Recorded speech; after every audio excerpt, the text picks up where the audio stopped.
On behalf of the Head Foundation, I'd like to thank Sooinn for a very encouraging and inspiring presentation. And I also like to thank everyone in the audience for being here in this rather inconvenient time. Before I ask Ming and Shan to respond to Sooinn's presentation, I'd like to share some information and also raise a question. So this is the data, a chart based on a report by UNESCO dated 2015. As you can see, by 2030, we are going to need 26 million new teachers in order to achieve universal primary education. That means putting every child in the world to go through a proper primary education process. So as an engineer, my first reaction after seeing this number of 26 million is, how did they arrive at this number? I don't know anyone in the United Nations, so I had to make an assumption. So my assumption was, there was some bottom-up analysis. So based on some projection of population growth, we arrive at some number of children at a certain age group. And based on a certain optimum student to teachers ratio, we need 26 million teachers in the next 10 years to be teaching in primary school. And we know that if you're talking about 26 million teachers, we are talking about hundreds of millions of students. Now this is a very big number. And the end objective, if we look at what, or we listen to what Sooinn was talking about, the end objective is to make sure hundreds of millions of young children get properly educated at the primary school level or the preschool level. But before we can do that, we have to make sure 26 million adults learn properly, how to become a teacher, right? We have to recruit these new teachers. We have to train them so that they are qualified. We have to have schools for them. We have to put leaders in schools so that these schools have good leadership. In other words, we have to do a lot of capacity building. And this is going to be challenging, and this is going to require a lot of resources. But fortunately, based on what we heard from Sooinn today, with some new education solution, we can reduce this number of 26 million. So my question is, if we are able to put some new tools in our education systems, how much would this 26 million number be reduced? By how much can we fill or bridge the gap in teacher shortage? So this is my question. We can talk about the answer later. And meanwhile, maybe I can invite Shan to share her thoughts on what Sooinn has presented.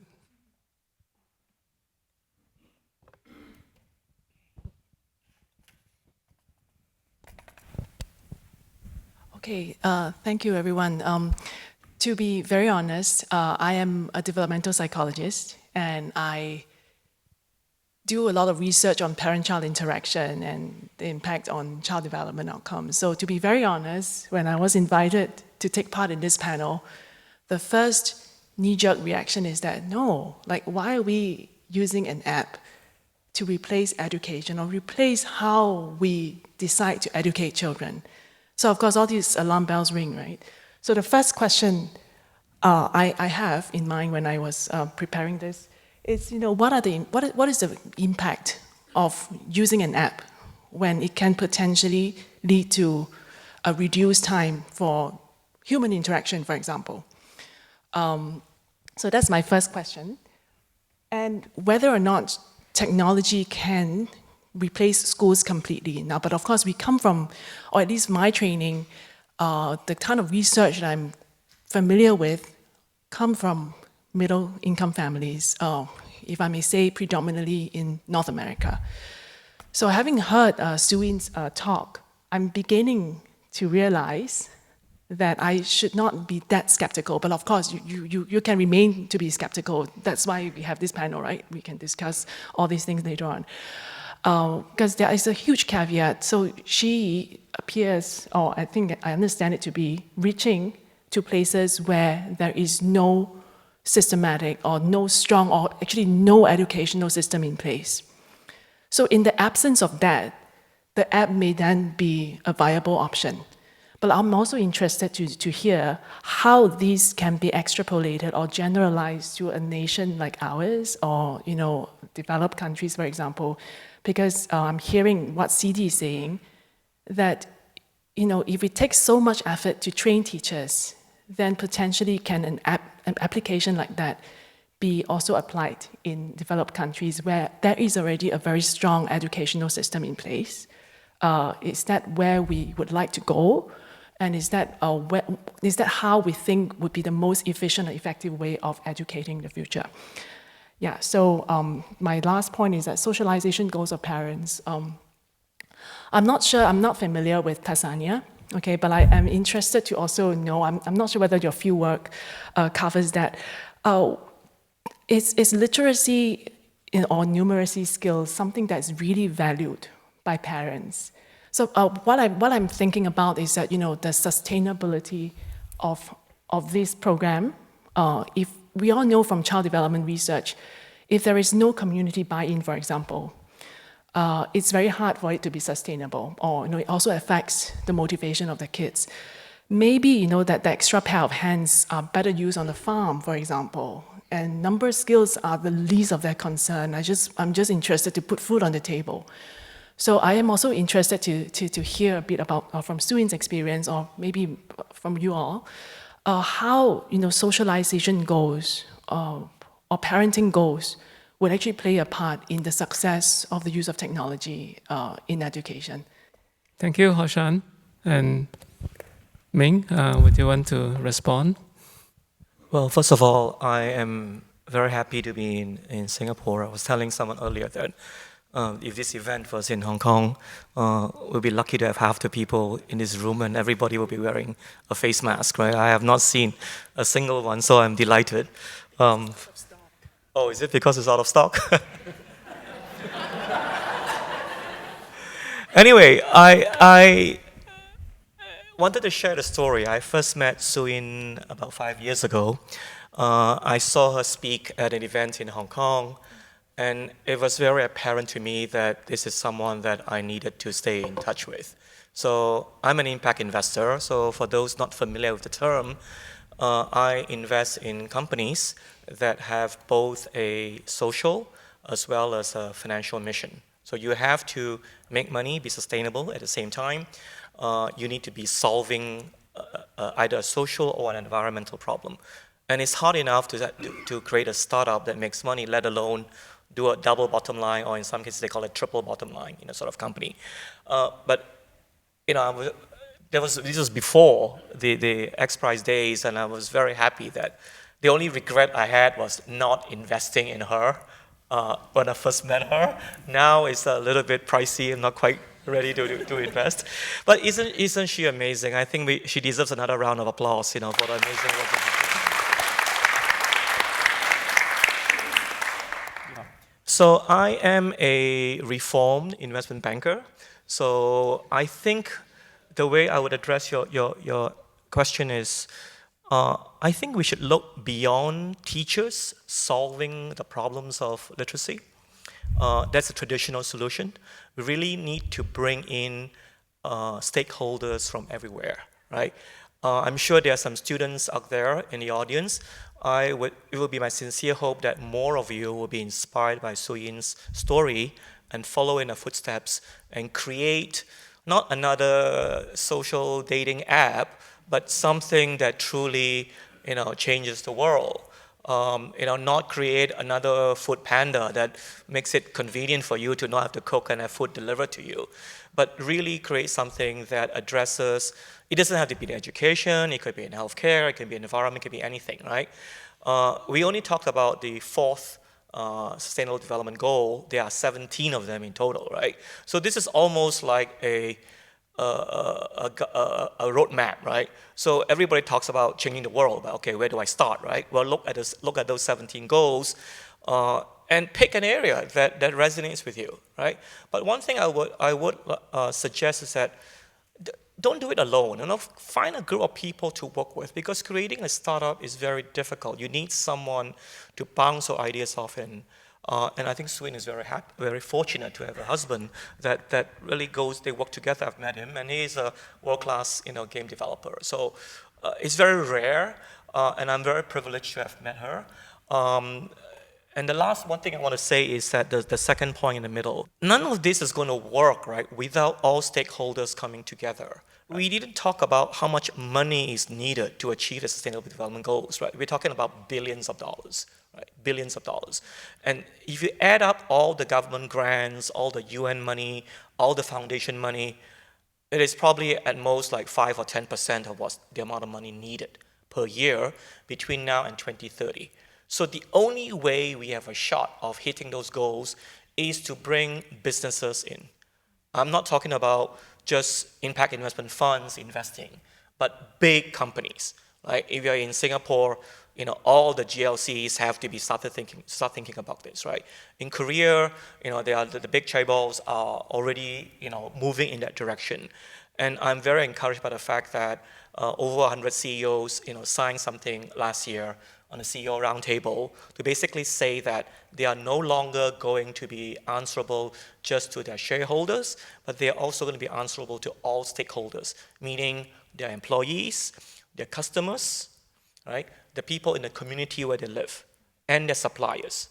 So shareholders are just one of at least 5 different stakeholder groups. So I'll end there, and I'll go back and let CD take over. And maybe you have some. Yeah, Sooinn, do you want to respond to some of the questions that Hoi Shan asked, and some of the other things you want to address? I will just give you several examples what I saw. So you mentioned about parents' interaction and parents' involvement. There is a center called Compassion in Rural Area in Tanzania. There is a Maasai tribe that usually don't send their children to education system. So one Christian organization purchased 10 KitKit School and run a center to teach English to preschoolers or kindergarten age children. The enrollment doubled in 2 weeks. So literally all children on the age just enrolled to the system because it is so fun and it became quite vital. And older kids start to show up. So the center soon opened afternoon, evening class, Sunday class, Saturday class to answer the demand of second grader, third grader, just fourth grader who want to play with this learning tool. And after several weeks, their parents showed up. So 3 women came to the center and asked them, can we learn how to read or write with a tool that our children said? So that actually showed the impact of great learning tool. Maybe if it is a regular learning program, they may have a hard time to recruiting different learners around the community. But with some quality of the application, it became quite vital. So in many communities we are working on, the problem is not the absenteeism, but over number of children who sneaked in the classroom. So in one refugee center, they use devices only for the 300 learners among 1,000, and teacher couldn't remember who's who because the teacher-children ratio is 1 to 500. So they separate into 3 different classrooms and run 150 children in one classroom. So some child just came in and claimed, hey, I'm the student of this classroom. There is no way to kick them out. So I believe that some of the problem of giving motivation, tell them, understand what is going on, can be solved with proper tool. But I don't believe that we will ever replace school system, because I am become quite meaningful grown up by traditional school system. I'm so thankful for traditional school system, and it worked so beautifully for many of people who can follow the school system. Technology is still really early stage, so frankly, we can deal with only early literacy and early numeracy by 2nd and 3rd grade skill. And maybe it will not as effective as good schools we see in our children's classroom. But there are really beautiful collaboration between those technology to teacher. One example is special education. So in the United States, I and my son was so fortunate because my son happened to born in United States. They provide special education to 14% of population, while Korea provides special education to 1.4%. It doesn't mean that Korean children is doing 10 times better than United States, just a government resource that can provide to give extra help for learners who is struggling in learning. And this number varied from country to country. And when I ask, hey, how about the number of special needs children in this country? There is no number. In most of developing countries, you will never find the number of children because there is no diagnosis, no screening. There is just not a basic medical screening to screen children with visual impairment, hearing impairment when they were born. So the good example of how this extra program can be supportive is special education, and another is children from immigrant families. I'm in United States, so we can see a large number of immigrants who come to school, and many of parents from wealthy family, wealthy country, and who are intelligent say, "Oh, children will catch up in 1 year." Yeah.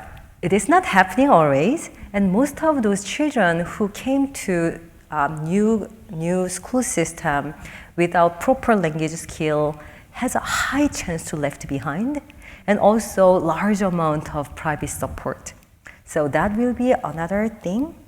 And the third, I believe that it can be also the answer of your other question about how can it be used for fully developed school. And for the new skills. So for example, coding education is a big topic in almost all countries.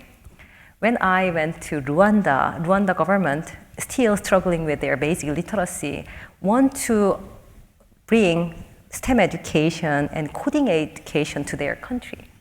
And there is no teacher who ever trained for any level of digital literacy properly in their training. So if the world needs new skills or new language skills, how we can scale it fast and and reduce the burden of teachers who need to learn all those skills and catch up and deliver it effectively to their new learners. So I believe that the all school system, that is my vision. All school system will adapt digital education anyway in any level. It depends on how much other quality teacher resource they can pour to determine the ratio and the effectiveness of overall system. But I believe that any country actually has a need to adapt digital education as a big stakeholder of education system. Thank you, Sooinn. Before I open the Q&A session with the floor, I have one question to ask. Because when I look at your statistics, the learning outcomes, they were, no matter in what scales, whether it's literacy or numera, they're seldom 100% or even close to 100%. So there were some kids who actually didn't learn after going through that 15 months of experiment. So what are the reasons for some of those children that were not able to learn as well as the majority of the rest of the children? That's a really good question. We try to figure it out because some children, the test is a kind of oral test. So stranger visited your village for the first time and answer some question with a pen and paper, and some children just frozen. And also there are children, large number of children we suspect that was not a real user of this tablet device. So the interesting thing of this experiment that is run by UNESCO and World Food Program, and none of the competitor allowed to go to that region. So, and they didn't do any intervention. They just gave a tablet and assigned to tablet to about 20 to 40 children in the village, and didn't do anything. So maybe their sister or older brother take over this tablet. And maybe some tablet is not properly used by those children, but as a movie player for the whole family. Not the internet, but there are so many interesting ABC songs and word learning videos and so on. We don't know yet, so that's why we conduct our own study in our own field area. And there are some suspect that children's learning needs in large scale in those areas, but it's also, we don't have enough data. So XPRIZE experiment was one of the largest scale that UNESCO ever ran. It was really expensive, and they just tried to make sure that this experiment doesn't get influenced by any outside factors. But because of that, we lost so many data, observation, and real takeaway from the land. So right now, we have very closer look for some of our field area in Rohingya refugee camp in Bangladesh, or Tanzanian schools in Tanzania, and other area we are working on. So in other words, if you look at the real result, taking out all these errors and misuses, the actual result, the actual effectiveness of this tool is better than what is Yes, also if computed. we can iterate it continuously, we could iterate it for last 15 months with the observation, our application may be a lot more effective than right now. So I believe that technology tool will just advance through time as far as we survive as a team. So after finishing the Global Learning XPRIZE, that was the announcement day of XPRIZE was the day I knew our application was effective in that large scale. Can I add on to Sure. just to clarify? So the children, the test, the post-intervention test, it was a paper. It was an oral test. Oral test. Yes. Okay. Just to share some of the findings from psychology, we see a context effect.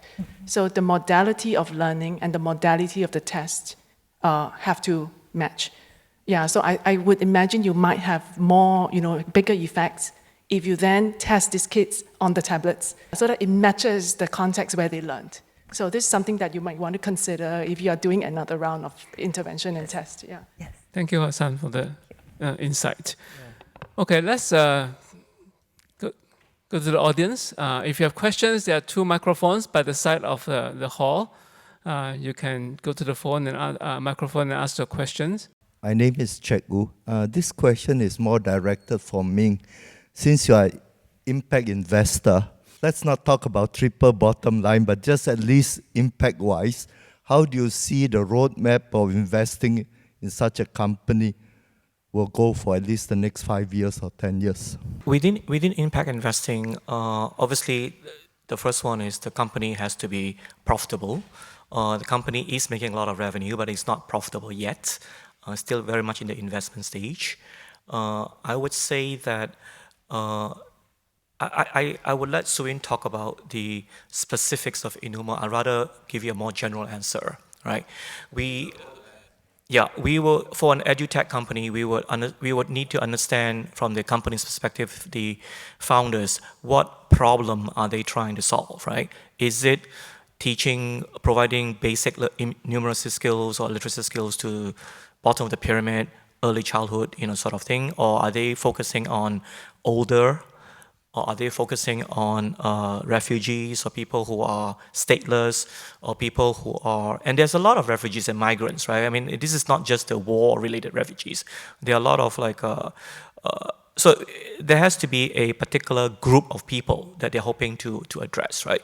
This is unusual in that the solution can be applied towards so many different groups of people. Another education company I've invested in the past was targeting specifically children with concentration issues, right? They have ADHD issues, right? So how do you address that, right? The current solution is very expensive sessions with doctors, right? Or they put some device on their brain and measure the brain waves and so on, right? And technology offer, number one, an effective solution, and number two, an affordable solution, right? The whole point is can we come up with something better? And the last bit, obviously, is that, okay, you have something that you think works, that is affordable.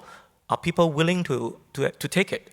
So the uptake rate is important. So it's not that different from looking at other startup companies. The biggest difference, I would say, is that the founders have to be able to articulate what is the social issue that she is trying to solve.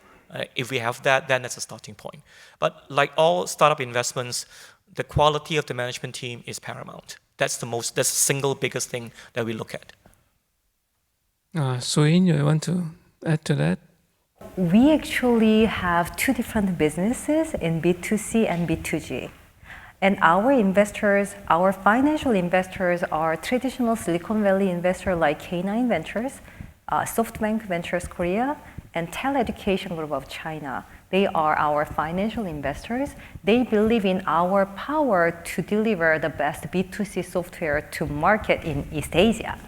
So our Todo Math have more than 7 million downloads so far and still continuously hit the number one, the top 10 grossing apps in those markets. And our new application called Todo Math that effectively teach basic ESL to children in wealthy households in East Asia will be released in this March. So because we have a top quality software that can work in both directions, we have one line of business that sharply targeting what we know as a traditional business. So our goal for that is actually replacing Kumon market one day with really effective drilling software that all children in Asia will like. But at the same time, we deliver the same quality software to wherever it needed, mostly for government and large NGOs.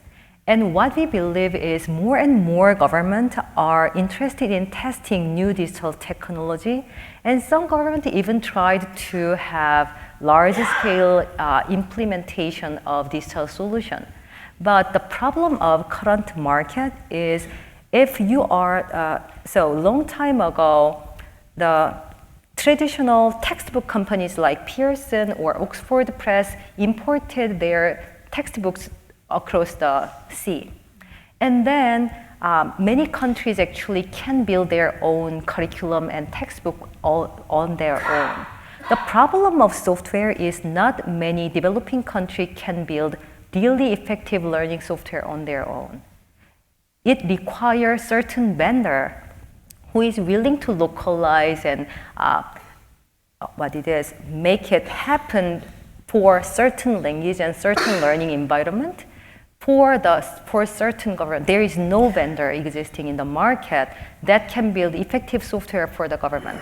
So we offer two services actually. We actually provide customization, localization services for large government or NGO, or whoever who want to bring this solution to their people.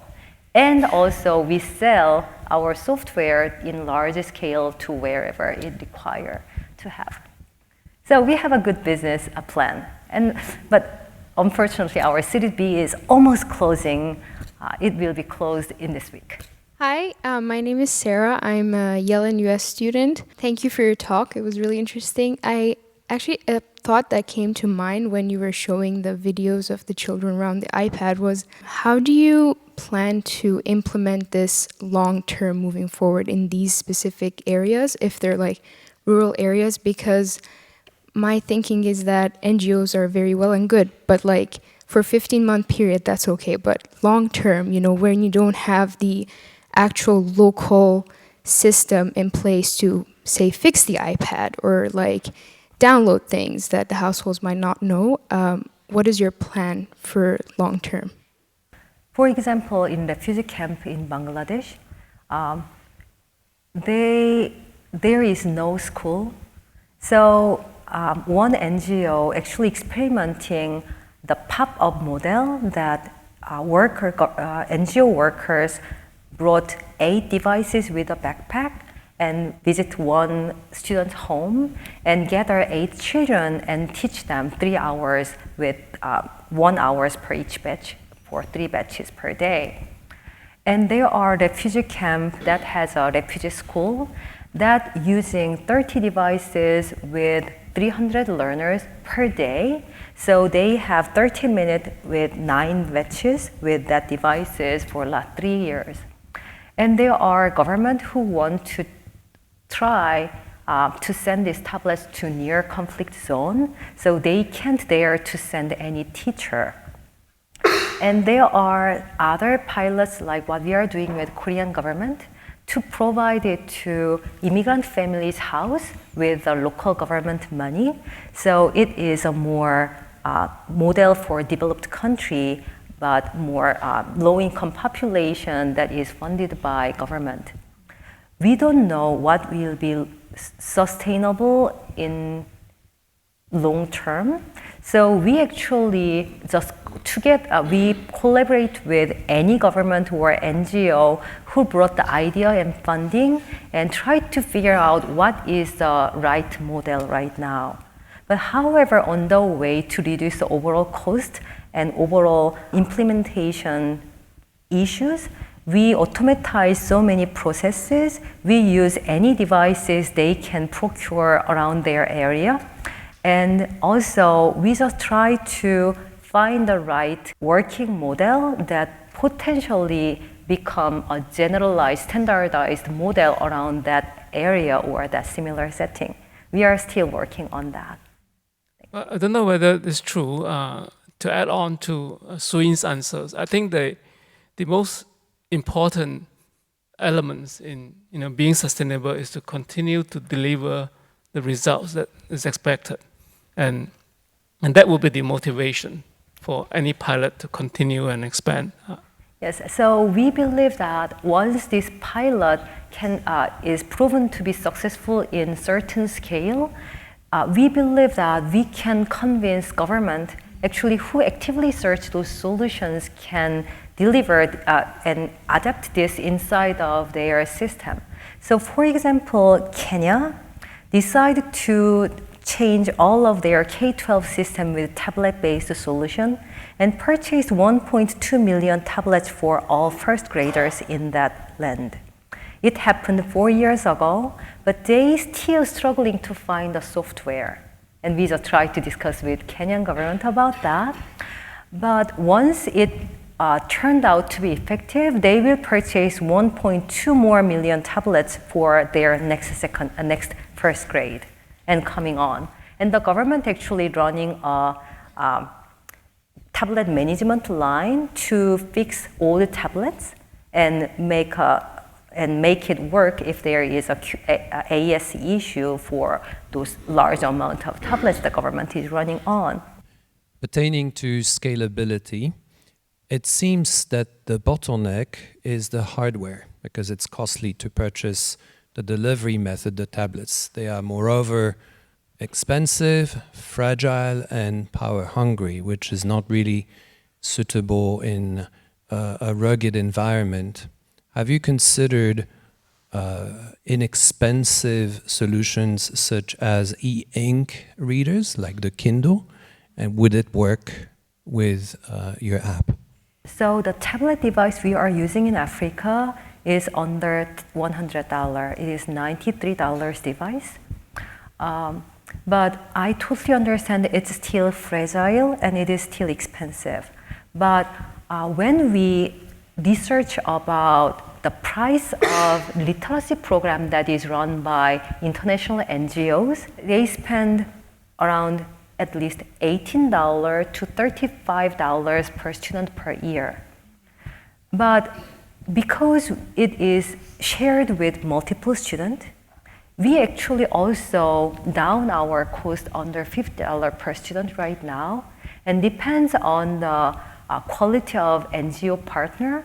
For example, the refugee camp I referred in Kenya, they actually reduce the cost under $20 per year per student. So what I still strongly promise is most of literacy intervention project that is run by international NGO, it solely depends on the teacher quality, and it's still very expensive. So I believe that technology will reduce through time. And once we develop a software, it can stay the same cost until it scales to millions and billions of users. So I just believe that tipping point comes in fast. And about e-ink reader, we actually rely, so if you see our software, it is a video, games, music instrument, drawing tool, everything you can imagine for our child in United States, in Korea. So that level of exposure make child prepare same level as other child who exposed to TV, books, and toys at home, and ultimate number of papers and crayons at home.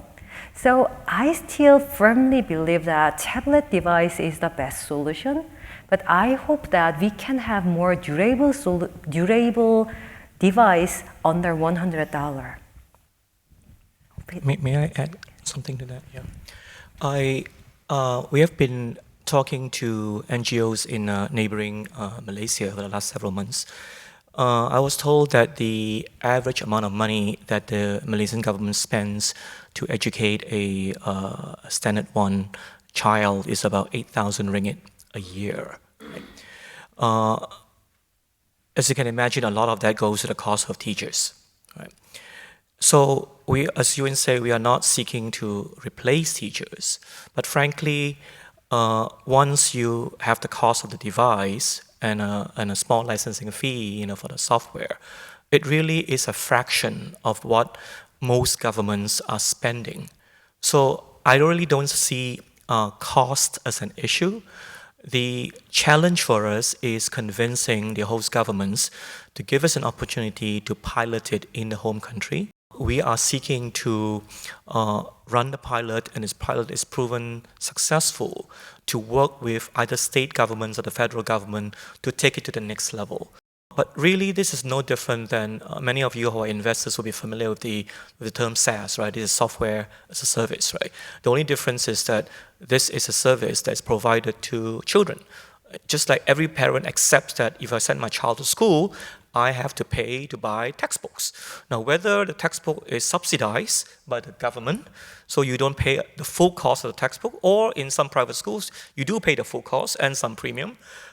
So this is no different than that, right? But we feel that long-term, that this solution is going to be infinitely more cost-effective than the traditional solution, particularly when it comes to early childhood literacy. And then the teacher's time can then be freed up to focus on helping the children develop soft skills, right? How do you play with other kids properly? Right? How do you not bully kids that look different from you? I think those are very important things, right? Thank you, Ming. Yes, that lady, please. Thank you so much for your talk. So you shared some of your inspiration for the app came from building independence, children with special needs. As a teacher from a developing country, I've seen sometimes that skills like reading and math outcomes tend to like drop if there is no sustainable support over a period of time. Is there a particular reason you prioritized reading, literacy and math skills over 21st century skills like communication or critical thinking? Because today in the world there's a lot of conversation around skill-based learning and teaching, particularly in developing countries, because they say that stick much longer than math and literacy outcomes. It's because I hope that my son can catch their peers in the school system. He's 5th grade right now in really beautiful school, but still really struggling in basic reading and writing and math. And I believe that for any child who enters the school, they actually measure their own confidence and own value by how good they are in the school system. So that was my primary concern, how to build the basic skills that this child needs to learn. But at the same time, on our KitKit School program, we try to add all those soft skills inside. So for example, we teach them digital literacy, and we design it for self-directed learning, not just a self-learning, but self-directed learning. So a child needs to decide what to play, how long they will play, and where to go after finishing one task. And we believe that those type of choices are really rare to given to children in developing countries' school. So that will build some idea of self-directed learning for them in long term. And we also think about social emotional learning as much as possible. So just name their emotion and how to deal with many different situations in our book and videos. I believe that we can expand our solution through time, and unlike the traditional book, you can just add 1 gigabyte of data without any additional price to existing tablet system. So if we want to add new social emotional learning curriculum or new hygiene education, we can always do it. But we are, as I told you before, we are still really early stage. We just proved our concept, and we just try to build our application with all those help of government and DL teachers, one project by another project. So anyone to add to that before we take our last question? Yeah, if I may add, I think literacy and numeracy skills are also the easiest to teach in a platform like this, where soft skills, communication, critical thinking even, you need a fair amount of human interaction. I think, if I am understanding it correctly from your thinking, I think that is the easiest to put in an app as a pilot. Yes. Right? But I'm excited to see how you incorporate social emotional learning in this platform. Sooinn, you have any final remarks? I believe that technology sometimes misinterpreted to many people. So when we just discuss about how technology can change the education, many people think about their own education and their children's education. And while we are just thinking about our own children's education, the wealthy countries and intellectual people who trained to lead this fourth industrial revolution is actually within their own bubble of wealthy countries, and we sometimes lose the big picture and what technology can do and what technology can do the best. So I sometimes feel really lonely. There are more than 7,000 edutech companies last year, but there are really small, maybe only us or several other teams who really want to bring it to the children who are underserved from current education. There are large amount of underserved population in current education. So I just hope that my talk today inspire you to think about outside of our own box And also, I want to infuse this idea. After 5 years, you will remember my idea of public digital education for all, that any child can access to quality education with really affordable price with government subsidization, with a tool that they can access to center or school fairly easily. And when it comes, and if you believe that, oh, our government is not moving fast enough to that direction, I believe that you can become a really great power to push your government, your school system to move toward to the better future, better tool for education. Thank you very much for being here with me today. It was such an honor and pleasure to be here and talk with you. Thank you, everyone.